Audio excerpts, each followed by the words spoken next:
Okay, there we go. Welcome to part 2 of this top 10 list. And we're continuing on to, crap, what was it? Number 5. If we can remember our numbers properly here.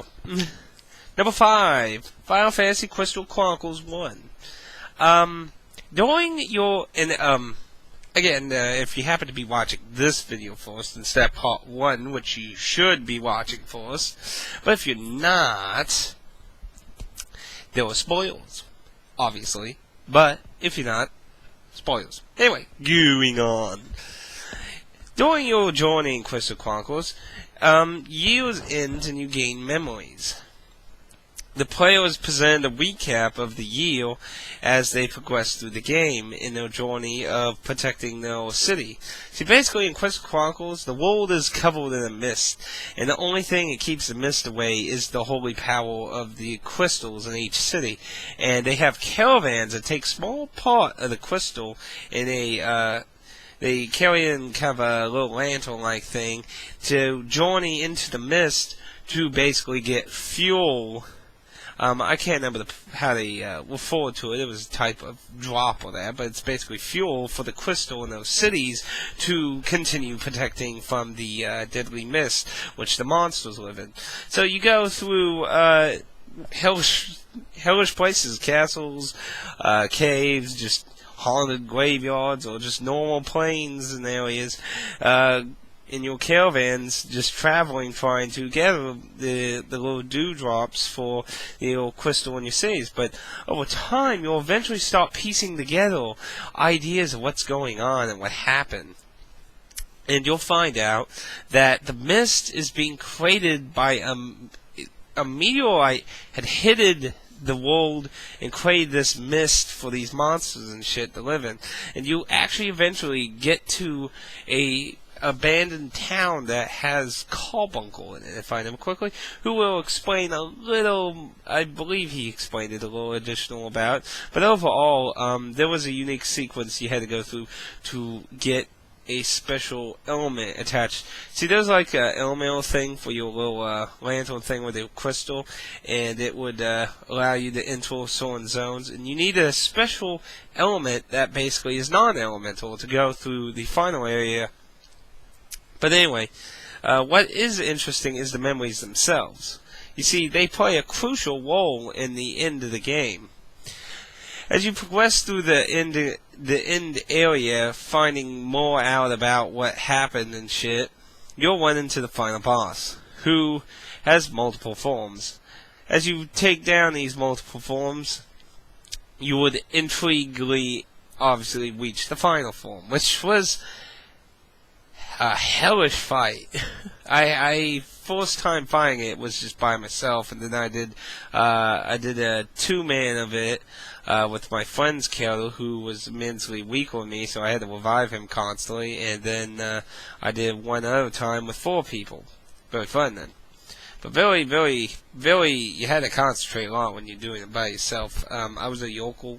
They had the pronunciation on here. Blech. They're the dudes with the helmets and that. They were the mage class, so.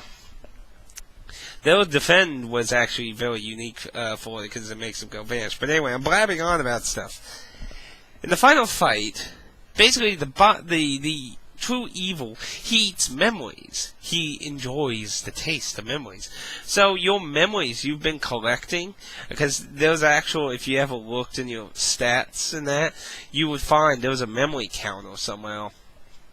I can't remember specifically, but somewhere in there. And he consumes your memories. Now, your probably first reaction, if you're realizing this has happened, is, crap, I'm going to die if I lose all my memories, right? No, not really. Your memories actually are a crucial part of the battle.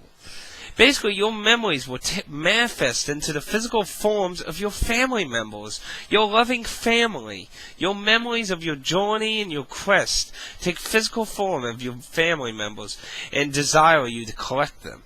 Collecting them will grant you powerful magic to use against the final boss. So it's crucial to gather up your memories as they physically manifest in the battle. They're very important. Not necessary to win, but they make it obviously much easier. That was a very interesting way to do that, to be honest. I found it interesting. But anyway, I probably made it mumbled a little too much, but I had to explain a little there to understand why the memories were kind of on. Anyway, number 4, Sweet Home. Sweet Home is not only a very fascinating game, considering it's freaking old as hell, being a survival horror game that's a very basic mechanic RPG. It featured a very strange final boss. Well, it was kind of in the same vein of Muddle, where it's just really an interactive fight to figure out how to beat it. And I did intentionally avoid the Muddle series again, because, well, it's pretty well known. I wanted to go with more stuff that I don't think gets really a spotlight, really. But it is in a similar vein as Mother 2, mainly, where you had to use specific commands. Mainly, you had to use certain items, which I believe was a photo, a diary entry, and a blanket, if I remember correctly, during the fight at certain sequences to finish off the boss properly, or you would just die. Not anything too terribly special, but for its time, back in its time, it was interesting. But you know, these days, like I said, it's not too particularly special, but we're trying to keep it in a certain mind frame. So here, top 3. We're on to top 3. How are we doing on time? Because I did mumble a lot about Crystal Chronicles, though. Okay, top 3. I will make the top 2 their own video, I think, maybe. I'm not sure. We'll find out. This one's a small one. I don't have the original Super Nintendo one. I probably want to do a little close-up on that real quick. That would be Breath of Fire 2. Breath of Fire 2 features a very interesting sequence at the end of the game.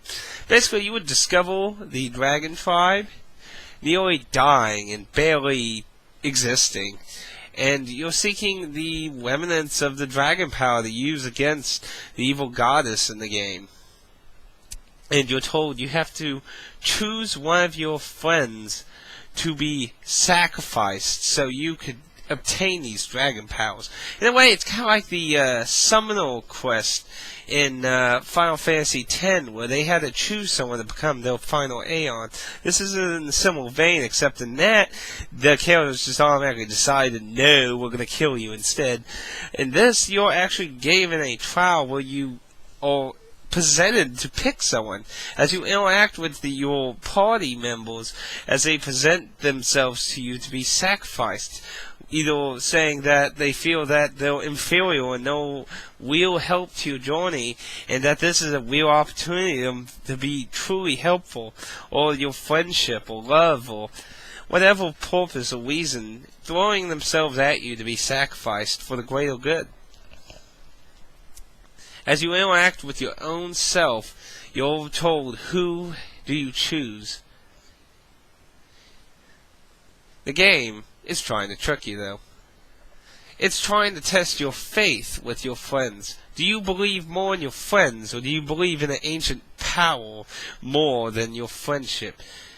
By acceptingly choosing someone, you fail the test. By choosing no one, to sacrifice no one, shows that you had greater faith in your friends and presented no real danger to the world by using such powers. You were given the powers by choosing no one, and you continue your quest to destroy the evil goddess. A very, very touching scene, in my opinion, to test your faith with your party members. How are we doing time? I think we maybe just squeeze in. I think. Anyway, so number 2. 9 hours, 9 persons, and 9 doors. Or was it? Yeah, it was persons, not peoples. People. Anyway, 9 hours, 9 persons, 9 doors, 999 is a very interesting game, and I really suggest not listening to this if you haven't played this game or have any intention to play this game, because this is Spoiler City. This is very interesting in the game. Basically, the top screen is the perspective of Jupai, who is the main male character who is on the cover there, right in the front. The bottom screen, however, though presented to you as interactiveness of what Drupal is doing, is not. The bottom screen is Drupal seeing someone else solve the puzzles. Drupal isn't. He's copying somebody at a psychological, subconscious level.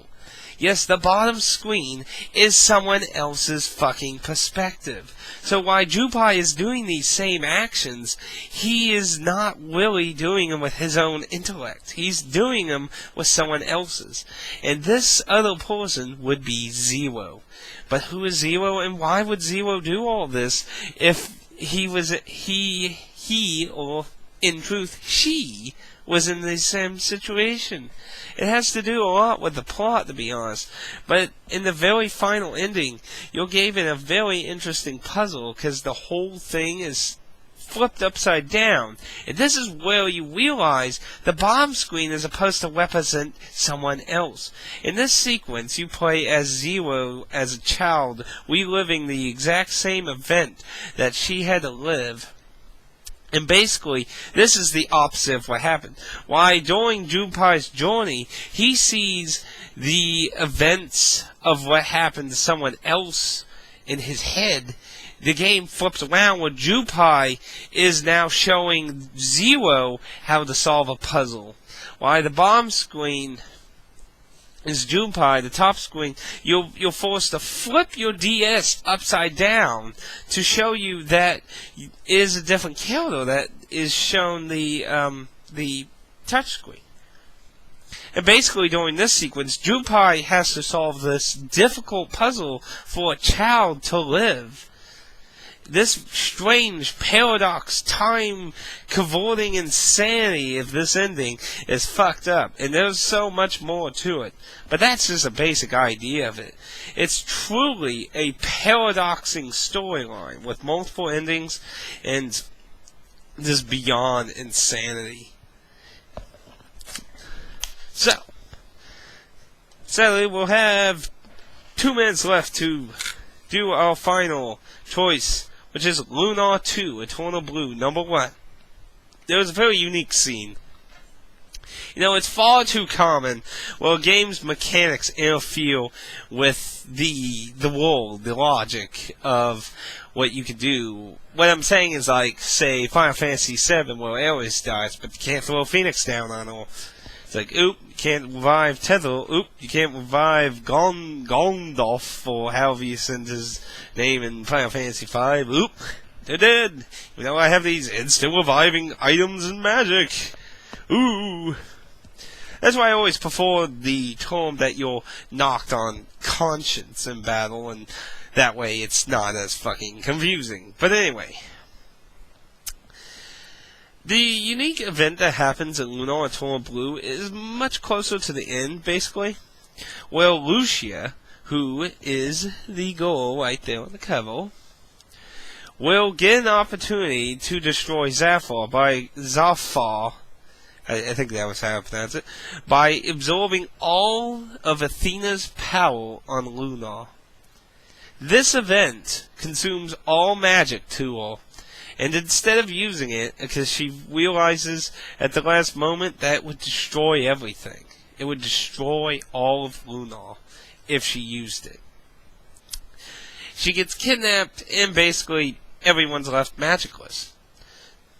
And this has a real effect on the player, because, you know, up to this point, you know, where you were healing with magic, using giant fireball attacks and sword techniques that unleashed hell on everything, all worthless now. You can't do any of it. Your magic is non-existent. And we're talking about near the end of the game here. We're talking about fucking, like, you've been joining for hours with magic and shit. Like, for like 20, 30 hours, you know, it kind of varies on your time length and shit. And I can't really remember how long it took me to beat Lunar and 12 Blue.